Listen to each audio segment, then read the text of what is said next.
Hello everyone, welcome back to EduQuest by Ankita.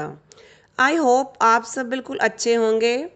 In our previous video, we learned the introduction of tenses और आज हम शुरू करने वाले हैं सिंपल प्रेजेंट टेंस जो इंग्लिश ग्रामर का सबसे बेसिक और इम्पोर्टेंट टेंस है. So without wasting any time let's get started. First of all, let's understand what is the simple present tense. Simple present tense is used to talk about daily routines, habits, regular actions and universal truth. Simple words में अगर कोई काम रोज़ होता है, habit है या हमेशा true होता है तो हम सिंपल प्रेजेंट टेंस यूज़ करते हैं. इजी है ना? Let's see where we use it. For daily routines, I go to school every day. For habit, she drinks milk every morning. For universal truth, the sun rises in the east. ये सब action regular या हमेशा true होते हैं, इसलिए यहाँ simple present tense use होता है. Now let's learn the structure of sentence. Subject plus first form of verb plus object. For example, I play football, they play football. लेकिन एक इम्पॉर्टेंट रूल याद रखिए, अगर सब्जेक्ट ही, शी या it हो या फिर आई को छोड़ के कोई सिंगुलर हो तो वर्ब के साथ एस या ई एस ऐड करते हैं. For example, he plays football, she watches TV. Now structure of negative sentences. Subject plus do और does plus not plus first form of verb plus object.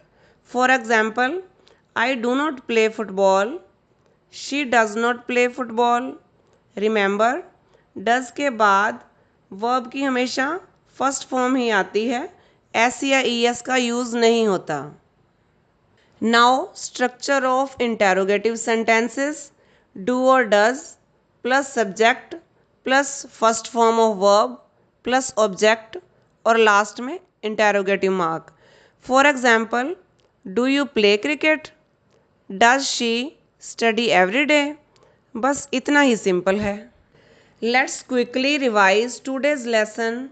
We use simple present tense for habits, routines and universal truth.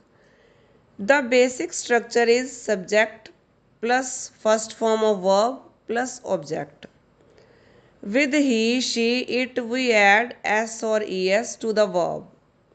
For negative sentences, use do not or does not. For questions, start the sentence with do or does. बस ये rules याद रखिए और आप simple present tense easily use कर पाएंगे. That's all for today's video. I hope आपको simple present tense अच्छी तरह समझ आ गया होगा. If this lesson was helpful, please like the video, share it with your friends and subscribe to EduQuest by Ankita for more easy English lessons. Thank you so much for watching. I will see you in the next video with present continuous tense. Till then, keep learning, keep doing practice and keep improving. Bye everyone.